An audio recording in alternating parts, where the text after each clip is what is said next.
दिन भर की ताजा अपडेट्स के साथ स्वागत है आप सभी का एससीसी न्यूज के इस बुलेटिन में। आइए सबसे पहले नजर डालते हैं आज की सुर्खियों पर। टाटा स्टील के वीपी ने घड़ियाल और मगरमच्छ के नए बाड़े का किया उद्घाटन। सामाजिक संस्था लोक समर्पण के द्वारा भुइयांडीह के छायानगर में किया गया कंबल का वितरण। टाटा स्टील फाउंडेशन एवं सोनारी शांति समिति की ओर से सोनारी कागल नगर के कम्युनिटी सेंटर हॉल में मुफ्त स्वास्थ्य जांच शिविर का किया गया आयोजन। लौह नगरी जमशेदपुर के टाटा स्टील जूलॉजिकल सोसाइटी के द्वारा चिड़ियाघर में बड़े बदलाव किए गए। सोमवार को चिड़ियाघर में घड़ियाल व मगरमच्छ के लिए अलग से एक स्थान बनाया गया। इस अवसर पर टाटा स्टील के वाइस प्रेसिडेंट चाणक्य चौधरी के द्वारा चिड़ियाघर में बनाए गए नए घड़ियाल व मगरमच्छ के बाड़े का उद्घाटन किया गया। इस मौके पर तमाम पदाधिकारी मौजूद रहे। 3 वर्ष पहले ही जू मास्टर प्लान पर कार्य शुरू हो गया था। पिछले वर्ष जनवरी महीने में टाटा जूलॉजिकल पार्क का एंट्री गेट मरीन ड्राइव से शुरू हुआ। अब मास्टर प्लान के तहत मगरमच्छ और घड़ियाल का आगमन हुआ है। जानकारी देते हुए वीपी चाणक्य चौधरी ने बताया कि मास्टर प्लान के तहत अभी और कार्य किए जा रहे हैं। जू अथॉरिटी एक्सचेंज प्लान के तहत बहुत सारे पशु पक्षियों का आगमन बहुत जल्द टाटा जूलॉजिकल पार्क में होने वाला है।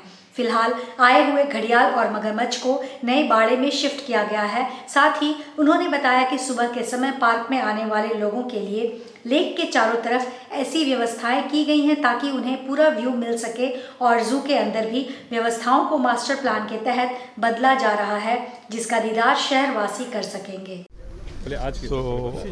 सबसे पहले तो शुभकामनाएं नए वर्ष की, नव वर्ष की सबको 2024 के लिए। जू मास्टर प्लान जो हम लोगों ने 3 साल पहले उस पर काम करना शुरू किया था, उसका जू अथॉरिटी से भी हमको अप्रूवल मिला है, तो उस पर लगातार काम चल रहा है। हम लोगों ने लास्ट ईयर, आपको याद होगा, पहले जनवरी में इधर का न्यू एंट्री शुरू किया, उसके बाद कुछ डियर इनक्लोजर्स को रेडी किया गया और अभी घड़ियाल और क्रोकोडाइल का इनक्लोजर्स आज हम लोग फॉर्मली इनॉग्रेट कर रहे हैं, क्योंकि उस पर काम चल रहा है। जैसे आपने सुना, कैप्टन अमिताभ बता रहे थे कि हम लोगों ने कंसल्टेंट से भी बात किया, लेकिन फाइनली हम लोग टाटा स्टील UISL जो फॉर्मली जुस्को कंपनी है, उनके साथ मिलके हमने इंटरनल डिज़ाइंस बनाए और इंटरनली उसको इम्प्लीमेंट भी किया गया है। अभी हम जनवरी में हैं और जनवरी से मार्च के बीच में भी जो फर्स्ट फेज़ का प्रोजेक्ट्स है वो सब कंप्लीट होगा, जिसमें कि इसके पीछे ही आप देखेंगे हर्बीवोरस के लिए 2-3 इनक्लोजर्स रेडी हो रहे हैं, जिसमें कि वो होपफुली सब शिफ्ट हो जाएंगे। और प्लस हम लोगों के अगेन मास्टर प्लान के हिसाब से 2-3 और इनक्लोजर्स पीछे की तरफ भी रिलोकेट होने हैं, वो होंगे। लौह नगरी जमशेदपुर में शीतलहर व कड़कती ठंड को देखते हुए शहर की प्रतिष्ठित सामाजिक संस्था लोक समर्पण के द्वारा कंबल वितरण किया गया। सोमवार को संस्था के अध्यक्ष ललित दास के नेतृत्व में भुइयांडीह स्थित छायानगर सामुदायिक भवन के समक्ष स्थानीय जरूरतमंद लोगों के बीच कंबल वितरण किया गया। इस दौरान संस्था के द्वारा 300 से अधिक लोगों को कंबल भेंट की गई। इस मौके पर संस्था के अध्यक्ष ललित दास ने स्थानीय लोगों को नव वर्ष की शुभकामनाएं व्यक्त की। उन्होंने बताया कि संस्था के लोक समर्पण के द्वारा जमशेदपुर सहित आसपास के क्षेत्रों में लोगों की लगातार सेवा की जा रही है। बढ़ते ठंड के मद्देनजर ठंड से बचाव हेतु सैकड़ों जरूरतमंद लोगों के बीच कंबल का वितरण किया गया है। बताया गया कि कंबल का वितरण कार्य आगामी दिनों में भी सुचारू रूप से निरंतर जारी रहेगा। उन्होंने विश्वास जताया है कि लोग इन कंबलों का उपयोग लंबे समय तक करेंगे। वहीं कंबल पाकर लोगों के चेहरे पर खुशी साफ तौर पर झलक रही थी। सभी ने इसके लिए संस्था का आभार जताया। समर्पण छायानगर भुइयांडीह बढ़ती ठंड को देखते हुए हमारी संस्था कंबल वितरण कर रही है। साथ ही साथ आज हम लोगों ने 300-400 कंबल वितरण किए, खासकर जरूरतमंद वंचित लोगों के बीच में, मुझे बेहद खुशी मिल रही है।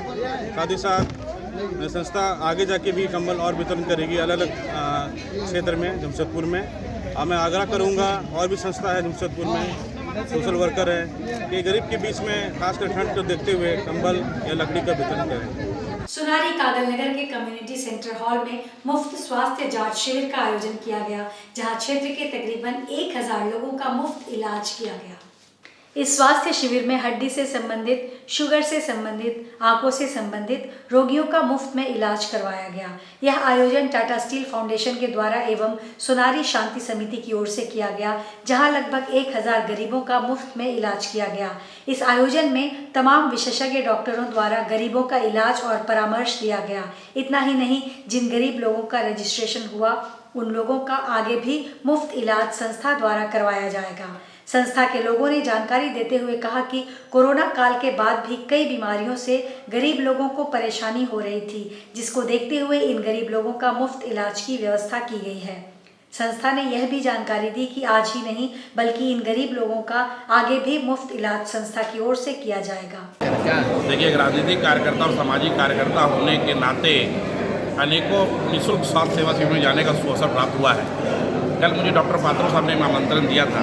मैं सोचा था कि डॉक्टर पात्रो साहब खुद डॉक्टर है, कुछ लोगों को बुला के इलाज करेंगे, लेकिन यहाँ आया तो मैं दंग रह गया जब आरव हेल्थ क्लिनिक के द्वारा देखा गया कि सैकड़ों की संख्या में नहीं बल्कि हज़ारों की संख्या में लोग स्वास्थ्य लाभ ले रहे हैं, मेडिसिन उनको दिया जा रहा है। मैंने कहा जाए कि सारे प्रकार के मरीज यहाँ आए हुए हैं, जिनकी सेवा भावना में लोग काम कर रहे हैं। राम मंदिर कमेटी के जनरल सेक्रेटरी मेरे बगल में खड़े हैं और राम मंदिर जो सोनारी की कमेटी है उसका भी इसमें स्पॉन्सर साथ लगे हुए हैं।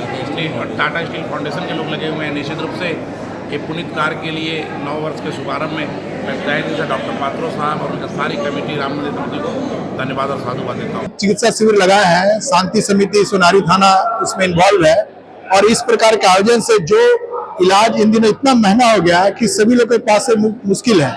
उसके लिए जो गरीब तबके के लोग हैं वो अच्छे डॉक्टर से फ्री अपना चेकअप करा सकते हैं, फ्री सजेशन ले सकते हैं और बाद में चेकअप के बाद वो डॉक्टर से कंसल्ट करके उसका इलाज करा सकते हैं। सामाजिक संगठन दुर्गा दास दत्ता मेमोरियल ट्रस्ट के द्वारा दिनांक 7 जनवरी 2024 समय 10 बजे से 3 बजे तक जमशेदपुर के धातखेड़ी स्थित कम्युनिटी सेंट्रल मैदान में मेगा हेल्थ कैंप का आयोजन किया गया, जिसमें 300 से अधिक मरीजों का इलाज किया गया। मरीजों की रक्त जांच और दवा भी संस्था की ओर से मुफ्त उपलब्ध कराई गई।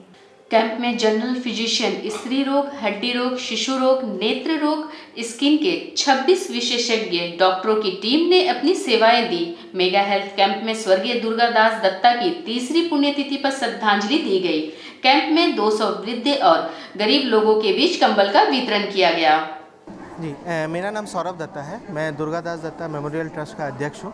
आज हमारे यहाँ से एक मेडिकल कैंप लगाया जा रहा है धातखेड़ी कम्युनिटी सेंटर में। इस मेडिकल कैंप में 6 से अधिक डिपार्टमेंट्स के डॉक्टर्स हैं। जनरल मेडिसिन हो, चाइल्ड स्पेशलिस्ट हो, स्किन स्पेशलिस्ट हो, गायनी स्पेशलिस्ट हो, आई स्पेशलिस्ट हैं, ठीक है। और इनमें अभी तक हम लोग 180 से ऊपर पेशेंट्स देख चुके हैं, ठीक है। ये camp basically under privilege society और कम्युनिटी के लिए है, ठीक है, जैसे कि आप आसपास देख सकते हैं, ठीक है।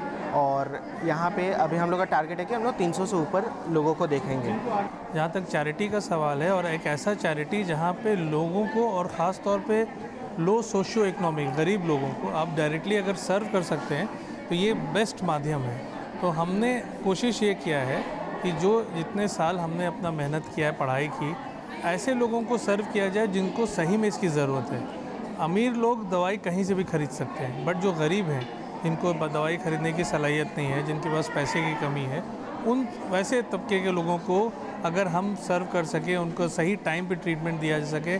यहाँ बहुत सारे ऐसे पेशेंट्स हैं जिनको ऑलरेडी ब्लड प्रेशर, शुगर है, उनको ऑलरेडी गठिया की बीमारी है, बट ना उनको पता है उस बीमारी के बारे में, ना कभी उनको जागरूक बनाया गया है, ना कभी उनको दवाई दी गई है। तो ये एक ऐसी जगह है, एक ऐसा माध्यम है जहाँ हम लोग सेवा भी कर रहे हैं, उनकी जान भी बचा रहे हैं और कम्युनिटी एट लार्ज को फ़ायदा भी पहुँचा रहे हैं। श्री श्री आनंदेश्वर महादेव मंदिर के प्रांगण में 9 दिवसीय रुद्र यज्ञ सह श्रीमद् भागवत कथा का आयोजन किया गया। सोमवार को मंदिर परिसर से कलश यात्रा निकाली गई। इस मौके पर 801 महिलाएं कलश में जल लेकर नगर भ्रमण करते हुए मंदिर परिसर पहुंची। आचार्य देव कुमार ने कहा, मंदिर परिसर में देश में शांति कायम रखने के लिए 9 दिवसीय रुद्र यज्ञ का आयोजन किया गया है। इस मौके पर हजारों हजार की संख्या में श्रद्धालु शामिल हुए। आज से 9 दिनों तक यज्ञ का आयोजन किया गया है। शहर व आसपास के क्षेत्र से हजारों हजार श्रद्धालु शामिल होकर पूजा अर्चना करेंगे। यहाँ श्री आनंदेश्वर मंदिर के प्रांगण में 9 दिवसीय रुद्र यज्ञ है, जिसमें आज प्रथम दिवस 501 महिलाएं हैं जो अपने सर पर वो कलश लेकर नगर भ्रमण करते हुए जल यात्रा का नदी तट पर स्वर्ण रेखा नदी के तट पर पूजन करके जल लेकर के सभी महिलाएं भगवान श्री हरि का नाम स्मरण करते हुए जगमंडप तक पहुंचेंगे। यहाँ आने के बाद भोग प्रसाद होगा। फिर संध्या 5 बजे से 4 बजे से भागवत कथा का आयोजन होगा। आज से पुनः कल से जगमंडप में पहले पंचांग पूजन, फिर यज्ञमंडप प्रवेश, फिर अग्नि स्थापन और मंडप पूजन इत्यादि का प्रक्रिया होगा, जो निरंतर 9 दिन तक चलते रहेगा। यह यज्ञ तमाम धर्मावलंबियों के लिए, पूरे विश्व के लिए, पूरे देश के लिए कल्याण हेतु और जितने प्रकार के असंख्य आपदाएं आ रही है उन सब से बचाव के लिए, सभी मनुष्यों के बचाव के लिए, यह किसी धर्म विशेष के लिए नहीं है। हमारा सनातन धर्म कहता है सर्वे भवन्तु सुखिनः सर्वे सन्तु निरामयाः, अर्थात विश्व के कल्याण के लिए, सभी मनुष्यों के कल्याण के लिए, सभी जीव जंतुओं के कल्याण के लिए यह यज्ञ हो रहा है। राजगीर से गिरफ्त में आए गैंगस्टर अखिलेश सिंह के मुख्य सहयोगी हरीश सिंह को रविवार को पुलिस ने गिरफ्तार कर जेल भेज दिया। इस संबंध में जानकारी देते हुए एसएसपी किशोर कौशल ने बताया कि विगत कुछ दिनों से जमशेदपुर शहर में हरीश कुमार सिंह उर्फ छोटू सिंह द्वारा अपने सहयोगियों के साथ मिलकर मोबाइल फोन एवं सोशल मीडिया के माध्यम से शहर के व्यापारियों और कारोबारियों को धमकी देकर रंगदारी मांगे जाने तथा किसी अप्रिय घटना को अंजाम देने की जानकारी मिल रही थी, जिसके बाद एक टीम गठित कर उसे ट्रैप किया गया, जिसमें पुलिस को सफलता मिली और उसे बिहार के राजगीर के एक होटल से गिरफ्तार किया गया। उन्होंने बताया कि हरीश कुमार सिंह के खिलाफ सीताराम डेरा थाना में हत्या, रंगदारी, लूट, चोरी, आर्म्स एक्ट जैसे आपराधिक मामले दर्ज हैं। इसके अलावा सीमावर्ती जिलों के विभिन्न थानों में कुल 30 कांड दर्ज हैं। एसएसपी ने बताया कि गिरफ्तारी से बचने के लिए हरीश ने पुलिस को काफ़ी चकमा देने का प्रयास किया, मगर अंततः उसे गिरफ्तार कर लिया गया। एसएसपी ने बताया कि हरीश सिंह द्वारा जाली आधार कार्ड बनाकर उसे असली रूप में प्रयोग करते हुए मोबाइल का सिम खरीदा गया तथा होटल में जाली आधार कार्ड का प्रयोग किया गया। उनके पास से 2 फर्जी आधार कार्ड, फर्जी सिम एवं 4 स्मार्ट मोबाइल भी बरामद हुए हैं, जिसे विधिवत जब्त किया गया है। उन्होंने बताया कि हरीश के खिलाफ 40,000 का इनाम घोषित था। कुख्यात अपराधकर्मी हरीश सिंह की गिरफ्तारी एक विशेष टीम के द्वारा की गई है। पहले से सीताराम डेरा के 2 कांड 46/20 जो आर्म्स एक्ट से संबंधित है और दूसरा 34/21, ये 2 मामलों में, एक में वो फिरारी चल रहा था और दूसरे में वो वांछित था, वांटेड था। तो उसमें काफ़ी दिनों से इस प्रकार की आसूचना भी हम लोगों को पिछले कुछ दिनों से मिल रही थी कि इसके द्वारा फ़ोन, व्हाट्सएप वगैरह के माध्यम से एवं सोशल मीडिया के अन्य प्लेटफॉर्म्स का यूज़ करते हुए लोगों से रंगदारी मांगने का प्रयास किया जा रहा है। तो इस संदर्भ में एक विशेष टीम का गठन सिटी एसपी साहब के नेतृत्व में किया गया था, जिसमें कि अन्य पदाधिकारी भी शामिल थे, टेक्निकल सेल के भी लड़के शामिल थे और उनके द्वारा लगातार इस पर मानवीय आसूचना और तकनीकी आसूचना के ऊपर कार्रवाई की गई और उसके आधार पर जो डेटा एनालिसिस किया गया, उसके आधार पर हम लोगों ने एक सूचना हम लोगों को मिली कि यह फिलहाल राजगीर में एक होटल में रुका हुआ है। वहाँ पर टीम गई और वहाँ पर जाकर के जब सत्यापन करने का प्रयास किया तो वहाँ पर हरीश सिंह को हिरासत में लिया गया। वहाँ पर भी पुलिस को एक प्रकार से चकमा देने की इसके द्वारा कोशिश की गई और अपने आप को दूसरे व्यक्ति के रूप में प्रस्तुत करने का प्रयास किया गया। जब होटल में यह जानकारी देने का प्रयास किया गया तो वहाँ पर जो इसके द्वारा जो आधार कार्ड दिया गया था वह भी फर्जी दिया गया था। इसके अलावा जब इसके पास से सर्च किया गया तो इसके पास से 4 मोबाइल फ़ोन भी बरामद हुए हैं, जिसमें कि फर्जी सिम कार्ड भी, बेसिकली फर्जी आईडी पर, जिसमें कि फ़ोटोग्राफ इसका है लेकिन बाकी डिटेल्स किसी और के हैं और वो एक्चुअली में ओरिजिनल आईडी नहीं है, यूआईडी ओरिजिनल नहीं है, उसमें गलत तरीके से उसको बनवा करके रखा गया है। तो उसमें कुल मिला के 2 फर्जी आधार कार्ड, फर्जी सिम कार्ड, 4 स्मार्टफोन भी इसके पास से बरामद हुए हैं, जिस संदर्भ में अलग से सीताराम डेरा थाना में कांड संख्या 3/24 दर्ज किया गया है।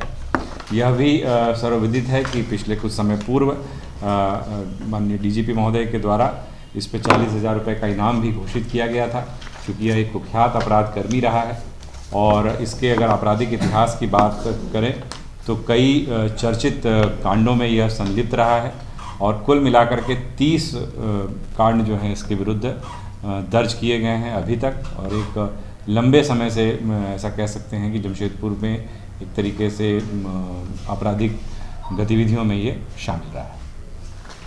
जमशेदपुर के मेराकी और अनेशा संस्था ने संयुक्त रूप से किशोरी बालिकाओं के लिए ग्रामीण क्षेत्र में फुटबॉल खेल का आयोजन किया। इस फुटबॉल खेल में 4 टीम ने भाग लिया है। खेल का मुख्य उद्देश्य किशोरी बालिकाओं को खेल के प्रति प्रोत्साहित करना है ताकि वे पढ़ाई के साथ साथ खेलकूद के माध्यम से राज्य और देश का नाम रोशन कर सके।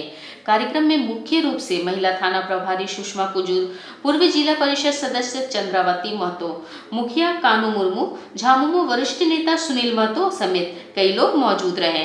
आज के इस बुलेटिन में बस इतना ही। हम फिर हाजिर होंगे कुछ और नई खबरों के साथ। तब तक के लिए SACN न्यूज की पूरी टीम की ओर से मुझे दीजिए इजाजत। नमस्कार।